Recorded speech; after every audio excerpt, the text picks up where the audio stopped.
pašvaldība izvērtējot kolektīvu iesniegumu un atzinusi, ka atbilstoši pašvaldības līguma prasībām kolektīvu iesniegumu parakstījuši vairāk kā 300 personas, līdz ar to minētais iesniegums jāpieņem izskatīšanā saskaņā līguma prasībām.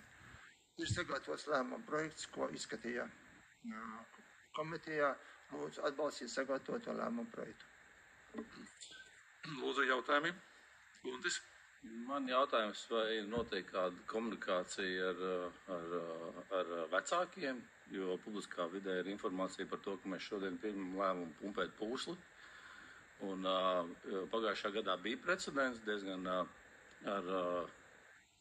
beigās ar laimīgām beigām, bet kādu laiku bija diezgan slikta situācija, ņemot vērā, kad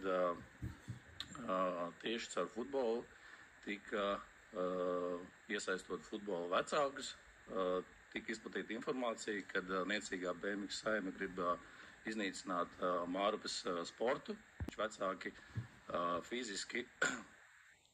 fiziski un morāli bruka virsū BMX audzēkņu vecāku bērniem. Iesnieguma virzību, teiksim, atbildīgā persona tiek nozīmēta izpilddirektora.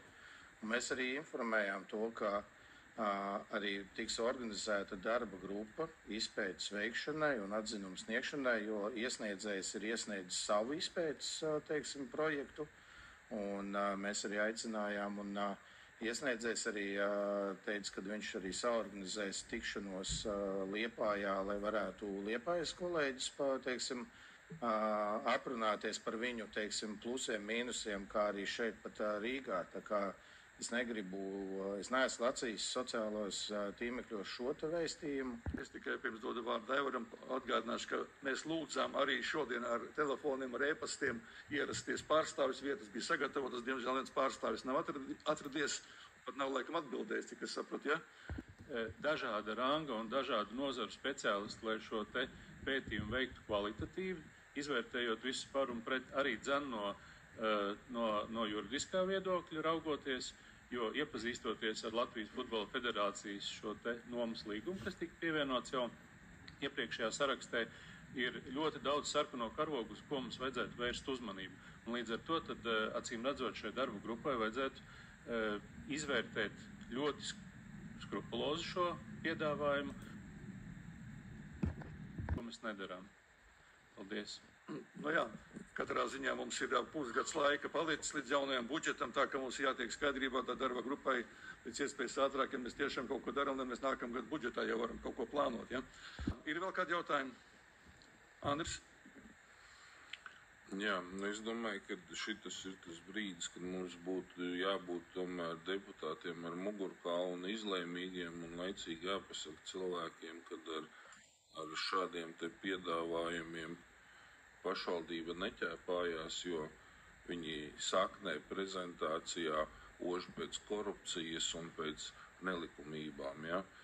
Bija jābūt pietiekam drosmīgiem, un tāpēc rosinu šajā lēmumā veikt grozījumus, jo es esmu par to, ka iespējami vairāk ir jānodrošina jauniešu bērni ar sportu, bet ne tādā veidā, kā bija dots priekšlikums no sērijas. Dodiet zemi, mēs uzbūvēsim, iedodiet naudu, un vēl 10 gadus samaksājiet mums, un tur viens kundziņš sēdēs un biznesu taisīs, vai 2 vai 3 kundziņi. Tā neiet cauri, un to mēs ar savu pieredzi zinām bez kādas juridiskās analīzes. Ja? Ka šis konkrētais piedāvājums, kas ir ar šo te Futbola Federācijas līdzfinansējumu, īstenībā mums kapitāli sasien rokas, un ļoti iespējams, ka mēs ar šo piedāvājumu īstenojot tieši būsim zaudētāji, un vislielākie zaudētāji būs Mārupes futbola saime. Un tāpēc man rada vēlreiz izbrīna tas, kāpēc tas nav izskaidrots.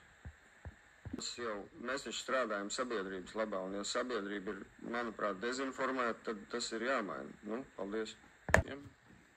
Mums nevajag jebkuru jautājumu izskatīt, ja mēs redzam, ka viņš nav juridiski pamatots, korekts vai izpildāms. Kā arī kolēģi papildināja mani, ka mēs esam izskatījuši un sapratuši, ka tur ir koruptīvas saknes iezīmes jau saknē, jau piedāvātajā. Tad šo te lēmumu projektu, zinot, ka tāds piedāvājums netiks nemaz ņemts vērā, izskatīts, viņš nevar juridiski tikt skatīts normāli. Tu tikai teksīšu pēc kārtējo reizi tēlot, ka mēs kaut ko darām līdz septembrim. Tā būtu pareizi? Nē, pareizi ir paskaidrot cilvēkiem atbilstoši normatīviem aktiem. Tas nav iespējams tāpēc, ka tāpēc, tas nav iespējams tāpēc, ka tāpēc. Ir iespējams tāds risinājums, tāds un tāds. Turklāt šo piedāvāt arī deputātiem, ne tikai iesniedzējiem.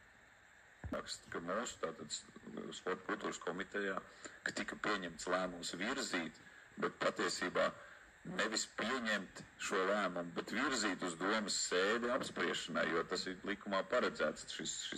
Tas ir tas, kas, man liekas, tas kaut kādā veidā tomēr ir jāizskaidro iedzīvotājiem. Nu, tā kā, ka īstenībā, kāpēc ir palaista bauma, ka celsim, nevis palaista bauma, ka deputāti patiesībā izvērtējot daudzas lietas jau tagad redz, ka tas nav. Tas nav tajā virzienā, ka mēs celsim. Nu, vienkārši tas cilvēkiem atklāti ir jāpasaka. Tas man liekas. Jā, vēl vien. Gunts. Jā, un tas, kad mums sportā un kultūrā pietrūkst telpas, ir skaidrs, un labākais risinājums ir jāmeklē, bet mēs šeit, tieši tāpat kā sabiedrība, arī dzīvojam paralēlās pasaulēs, un komunikācijas to arī norāda, jo jau komitejas sēdē es vaicāju par to, vai šeit būs mātes futbola pārstāvi, un varbūt vēl jāpiesaist kādi speciālisti šajā jomā, lai mēs varētu padiskutēt klātienē, un komitejas sēdē teica, ka nē, tas ir tikai lēmums, bet šobrīd šeit vietas jau ir sagatavotas, uz šīm vietām gan neviens neatnāca. Un tikai es atkārtošos, mēs aicinājām Normundu Prāvas, mēs aicinājām vairāk kārtīgi, viņš neatnāca. Es sapratu, jā, bet es arī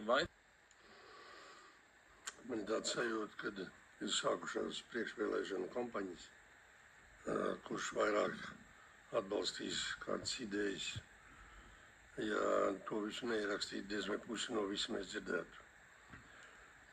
Man ir citas pārdomas, un es nebaidos atklāti pateikt arī tiem, kas tagad klausās.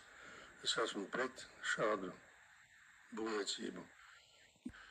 Tāda jau tā doma ir, tāpēc Agnes izpildu direktori šo darba grupu veido un līdz septembra mēnesim sniedz šos te priekšlikumus.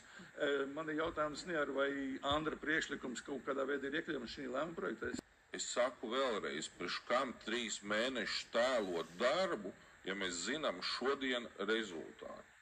Sasaukt izpētītu veikšanai un atzinumu sniegšanai par piepūšamā stadiona vai citas. Nu, alternatīva ļoti vienkārši, teiksim, tā, kad runājām ar šo te iesniedzēju, tad es personīgo viedokli viņam teicu, ka es neredzu viņu vienkārši piepūšamu. Es labprāt redzētu vienu sienu, kas būtu monolīta, lai varētu blakus izmantot skrejceļu, lai tas nebūtu vienkārši tīri tikai futbolam, bet būtu vēl kādam stadionam, vēl kādam sporta veidam. Šīs ir tās alternatīvas. Ja? Jā, ja mēs savu zemi un 10 gadu laikā, vai cik tur vēl 20 būs tas apgrūtinājums virsū un pašvaldība nodrošinās, tas ir pilnīgs absurds. Mēs saknē zinām, ka tas nevar strādāt. Tas ir tas pats, kas es šodien uzrakstītu iesniegumu, iedodiet zemi, iedodiet pusi no 12 miljoniem, es uzbūvēšu stadionu un jūs katru gadu nodrošiniet vēl 70% ienākums.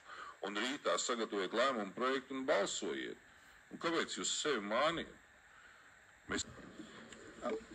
Tad varbūt lai mēs ejam uz priekšu, tad kompromisu varam tā, ka mēs būtībā šo te vārdu piepūšamais izdzēšam ārā, strīpojam, bet rakstam par ekonomiski izdevīgāko stadionu izbūves realizēšanas iespējams Mārups novada. Nē, es atvainojos, varbūt tas arī otrais tad izteikšos, varbūt, es pilnīgi... Formulējumi. Tas nav, tā mēs nevaram rakstīt, jo tad sanāk mēs tiešām celsim. Kaut ko mēs celsim. Šeit ir jautājums par... Izpildu direktorē šo lēmumu tiek dots uzdevums. Viņa to var izdarīt nedēļas laikā, mēnešu laikā, 3 mēnešu laikā. Es domāju, ka šis uzdevums jādara nekavējoši ātri, lai mēs jau gala lēmumu pieņemtu vai nu jūlija vai augusta sēdē. Un viss, un beidzam šo sarunu. 7. panta, 3. daļa. Atbilstoši kolektīvo iesniegumu saturam doma lemj par šā iesniegumu turpmāko virzību. virzību nosakot par to atbildīgo pašvaldības institūciju. To mēs esam izdarījuši ar lēmumu projektu. Tā balsojuma nepiedaloties Andrim, pārējie balsojuši par lēmumu projekts ir apstiprināts. Paldies!